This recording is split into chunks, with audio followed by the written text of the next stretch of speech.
may isang mensaheng darating sa kanya at titibay siya dun sa mensaheng yon kasi yung mensaheng yon ay tatlong institusyon. Ito yung tatlong institusyon. At tatlong mga bigating maaaring ito'y tao, ito'y relihiyon, o ito ay isang bansa ang susuporta sa kanya. So ito mga idol, pakinggan po natin yung panibagong hula para kay VP Sara Duterte. Napaka-exciting ito mga idol, pakinggan po ninyo mga idol. Ma'am, mapapababa ba sa pwesto si Sara Duterte? O sige. Nakita mo ito? Equivalent ito since siya ay parang lalaking babae pero siya nakapula. It means na may hinihintay lang si Madam Vice President. Nakita mo yan? Ito ay isang mensahe. Yung bababa siya, tinatanong niya sa kanyang sarili, siya ay nakaupo, nagme-meditate, tinatanong niya kung siya ba ay kusang bababa o siya ay lalaban. Actually ngayon, ang kanyang iniisip is malalim. So hanggang ngayon nag-iisip pa siya. Pero may isang mensaheng darating sa kanya at titibay siya dun sa mensaheng yon kasi yung mensaheng yon ay tatlong institusyon. Ito yung tatlong institusyon. At tatlong mga bigating maaaring ito'y tao, ito'y relihiyon, o ito ay isang bansa ang susuporta sa kanya kasi naniniwala sa kanya. Naintindihan? At nakita mo yung pader, siya ay puno. Ang kanyang ang kanyang, ano ba tawag doon? Sinasandalan ay puno. When we say puno, may buhay. When we say puno, matatag siya, kitang-kita mo. So, lahat po ng tagahanga ni Madam President, Vice President Sara Duterte, hintayin po natin ang kanyang matibay na desisyon. Kasi po, ang desisyon niya ay ibabase niya at ang pagbaba niya or hindi niya pagbaba ay ibabase niya sa isang malaking mensaheng ipadadala sa kanya at ito po ay kinakatigan or malalim yung salita ko or sinusuportahan ng isang magandang mensahe galing po sa universe. Ibig sabihin, ang tadhana po ay gagawa ng isang mensahe na mag-o-open sa mata ni Madam VP Sara na ilaban ang kanyang karapatan dahil mayroon pong, yan po kita nyo, 1, 2, 3, mayroon pong tatlo malalaking I don't know kung tao ito, basta ito ay pwedeng maging tao, relihiyon, or isang bansa. Ang susuporta sa kanya dahil lalabas po kasi na ang universe ay magpapakita ng katotohanan na magbibigay at mag-o-open up sa mga taong ito o institution o relihiyon na ito na siya ay nasa tamang sitwasyon. Kung ano man po yun ay hindi natin alam kasi sa ngayon nag-iisip pa nga po siya.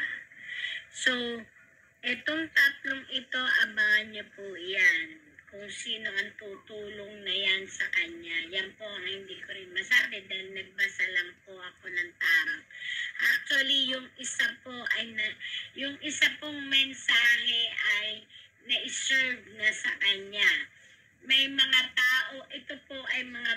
kaya nakaganyan. Ito po ay mga tao na mag-open up at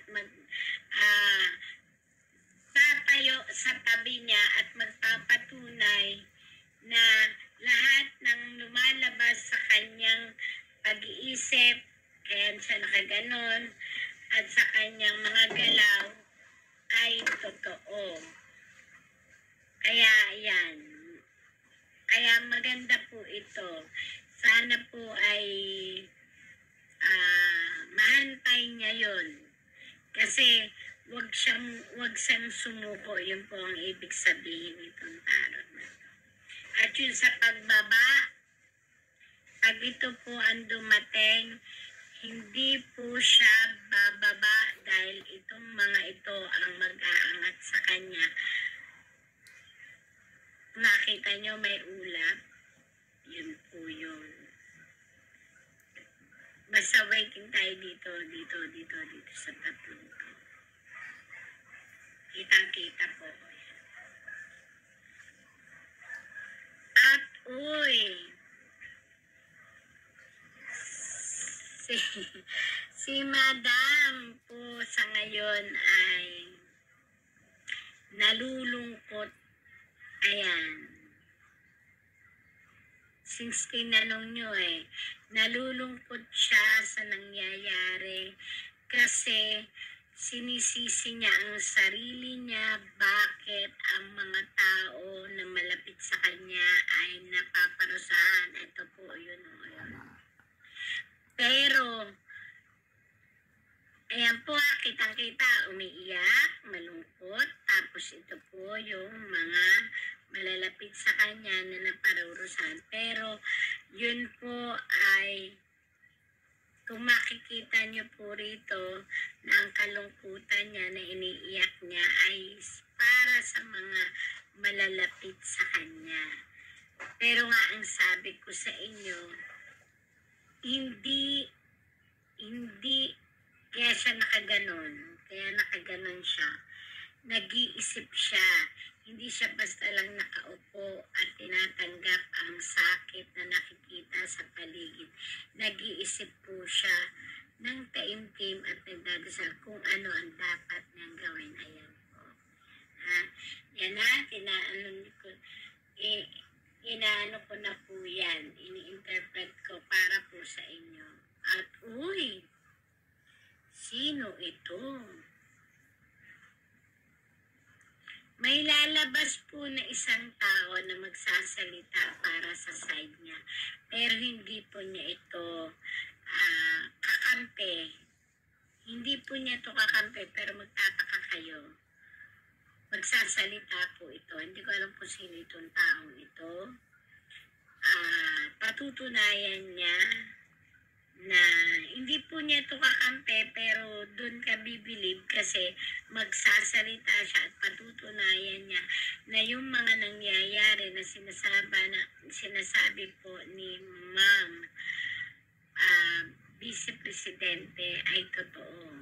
Kaya malilito po ang taong bayan kasi hindi naman niya ito kakampi, pero bakit lumabas siya at nagsalita na in favor of our Vice President. At ito po ay coming na. Wow, ang ganda po. Ayan, matuwa na po mga taga-BP. Sara, may maninindigan po para sa kanya. At ito ay marahil ang hinihintay ng sanlibutan. Mayroon pong maninindigan, nakakapangilabot po ito.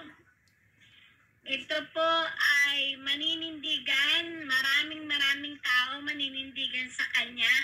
At isang kilalang tao ang maninindigan sa kanya. Hindi ko po alam kung sino ito, pero ito yung mukha pong banyaga at tutulong sa kanya. Donald Trump. Ayan po. Naku, ang dami ko pong, kasi may nagtanong kay BP Sara, kaya kay Vice President, kaya ang dami pong nabunot.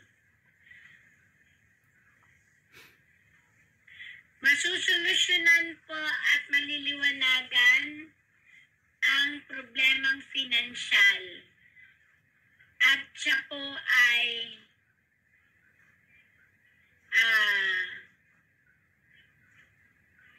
makakahinga dito. Hindi ko alam kung bakit siya makakahinga. Hindi ko alam. Basta parang gagaan ang lahat at makakahinga siya.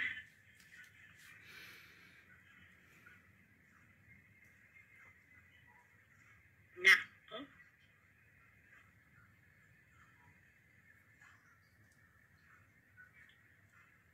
Ang kalungkutan na dinadanas po ng ating Vice President na parang gusto na siya ay pasukuin at paalisin.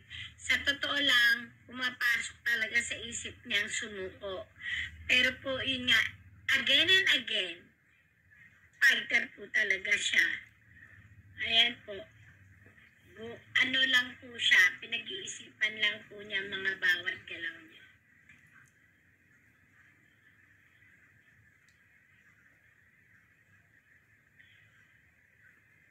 Ako, kung ano man po, at sana ito po kung naririnig lang po ako ng mga tao at saka ng makabilang panig o makabilang panig. Lalabas po ang katotohanan kung ano talaga ang motibo ng both side. Both side po ito kasi ito na po ang sinasabi dito. Pero maniwala po kayo sa hindi, nagtaka ako dito sa tarot na ito kasi dito lumalabas po na ang ating Vice President ay magpupursiging ipaglaban ang katotohanan. At may isang tao na maniniwala sa kanya at magbibigay ng suporta. At I don't know po pero sabi po rito, yuyuko ang kabayo. So may susuko, hindi ko alam, pero hindi po. Ito po ay nakaupo po siya. So yung inupuan niya ang susuko. Kung ano man po yun, hindi po si Vice President. May isang kilalang tao, yan po, ang yuyuko. Sinagba. At maaaring, hindi ko alam kung bakit, pero maaaring sa gagawin ng pagyuko, makakatulong yung pagyuko yun, kung sino mang tao yun. Iyoko na sinagba. Na kilalang kilala po. Ala. Na maliliwanagan na dapat nang isaayos ang mga bagay-bagay. At apektado. Dito kasi itatayo ni Vice President ang sarili niya. Tapos hindi ko alam kung sino ito na yuyuko at magsasabi talaga ng suporta sa kanya. Na doon, mula doon po, ang pagtakbo niya tutuloy. Ayan nga po, kaya tumatakbong kabayo. Yun po. Yun. Okay ba? Malinaw po ba ang aking podcast?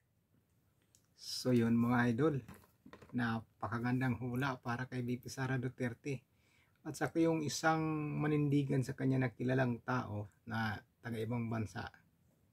Ang hula ko diyan mga idol, taga-Israel mga idol, yung leader ng Israel. Yung nag-courtesy call kay VP Sara Duterte. Yung taga-Israel po mga idol. Yung leader ng Israel. Malamang yan po ang tutulong sa kanila mga idol. Napakaganda po mga idol. Abang-abangan na lang po natin mga idol ang mangyayari. May yuyuko. Mga idol, may yuyuko. So, sa mga susuko na. Makaalis na sa kanyang inuupuan mga idol. Alam na po natin kung sino yan. At ang papalit, si VP Sara Duterte. Ayos mga idol, napakaganda. Napakagandang pakinggan, napakasarap pakinggan mga idol. Mukhang tugmang-tugma talaga yung mga hula niya mga idol. Siya nga pala idol si Windra Fortune. Ang pangalan niya mga idol. May channel po siya. Magaling po talaga siya manghula mga idol.